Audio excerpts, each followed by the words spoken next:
کسی ملک میں ایک رحم دل بادشاہ حکومت کرتا تھا۔ اس کی ایک بیٹی تھی، شہزادی میمونہ۔ ایک بار وہ بیمار ہو گئی، کوئی علاج کارگر نہ ہوا۔ بادشاہ نے سارے ملک میں منادی کرا دی کہ جو میری بیٹی کا علاج کرے گا، بادشاہ اس کے ساتھ اپنی بیٹی کی شادی کرے گا اور جائیداد میں بھی آدھا حصہ دے گا۔ پاس گاؤں میں ایک لکڑہارا رہتا تھا۔ وہ قسمت آزمانے محل گیا۔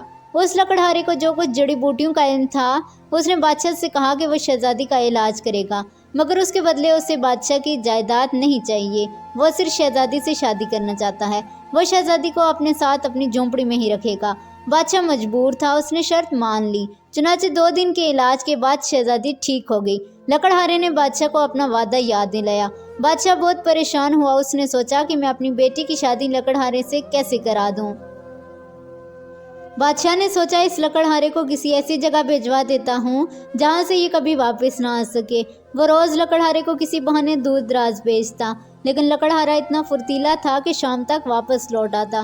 شہزادی نے بادشاہ کو سمجھایا کہ وعدہ خلافی نہیں کرنی چاہیے، مگر بادشاہ کو اپنی اکلوتی بیٹی سے بہت زیادہ محبت تھی۔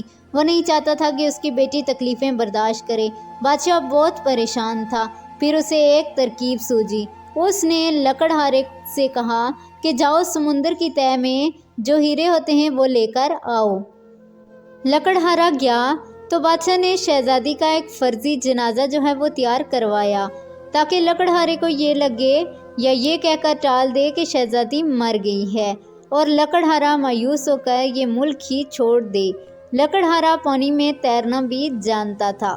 اس نے چند ہی دنوں میں سمندر کی تہہ سے ہیرے نکال لیے اور جب محل کی طرف چل پڑا۔ جب وہ راستے میں پہنچا تو شہزادی کا جھوٹ موٹ کا جنازہ لے جایا جا رہا تھا۔ لکڑہارے نے ان لوگوں سے پوچھا کہ یہ کیا ہے اور کدھر لے کر جا رہے ہو؟ کون فوت ہوا ہے؟ مجھے بتائیں۔ یہ شہزادی میمونہ کا جنازہ تھا۔ فقیر وہ ہیرے پھینک کر اس کی جانب چل پڑا جہاں جنازہ جا رہا تھا، لیکن اسے پہنچنے میں دیر ہو گئی۔ قبرستان پہنچا تو پتہ چلا کہ شہزادی کو دفنایا جا چکا ہے۔ بادشاہ نے دراصل شہزادی کو قبرستان کے قریب ایک جھونپڑی میں رکھا تھا۔ شہزادی کی دیکھ بھال کے لیے ایک بوڑھی ملازمہ بھی تھی۔ رات ہوئی تو شہزادی سو گئی۔ آدھی رات کو قریبی جنگل سے ایک بھیڑیا نکل آیا اور اس نے شہزادی پر حملہ کر دیا۔ بوڑھی عورت نے اس پر ڈنڈے برسائے، مگر وہ شہزادی کو گھسیٹتا ہوا جنگل کی طرف لے گیا۔ صبح اس بادشاہ کو جب خبر ملی تو اس کے حکم پر سپاہیوں نے سارا جنگل چھان مارا، مگر شہزادی نہ ملی۔ بس کہیں کہیں بھیڑیے کے پیروں کے نشان ملے۔ سب نے یہی کہا کہ جنگلی جانور شہزادی کو کھا چکے ہوں گے۔ بادشاہ بہت پچھتایا کہ اس نے اپنی بیٹی کو غربت کی زندگی سے بچانے کی کوشش میں موت کے منہ میں ڈال دیا۔ دراصل شہزادی مری نہیں تھی۔ جب بھیڑیا اسے کھینچتا ہوا جنگل کی طرف لے گیا تو راستے میں لکڑہارے نے اسے دیکھ لیا اور اس نے بھیڑیے سے اسے بچا لیا۔ پھر اس بھیڑیا جو تھا وہ جنگل کی طرف بھاگ گیا۔ پہلے تو لکڑہارا سمجھا کہ یہ شہزادی کی لاش ہے، لیکن جب اس نے نبض دیکھی تو اسے احساس ہوا کہ شہزادی تو زندہ ہے۔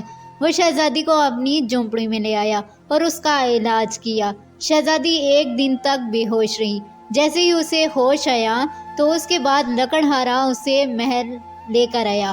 بادشاہ اپنی بیٹی کو زندہ سلامت دیکھ کر بہت خوش ہوا۔ اسے شرمندگی بھی تھی کہ جس لکڑہارے سے اس نے وعدہ خلافی کی تھی، اس نے دوسری بار شہزادی کی جان بچائی۔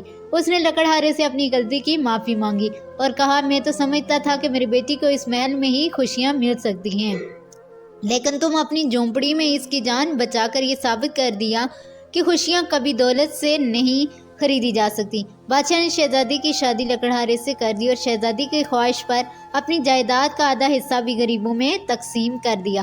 تو ناظرین، آپ کو یہ ویڈیو کیسی لگی؟ کمنٹ میں ضرور بتائیے گا، اور اگر آپ کو ویڈیو اچھی لگی ہو تو ہمارے چینل کو لائک اور سبسکرائب ضرور کیجیے گا۔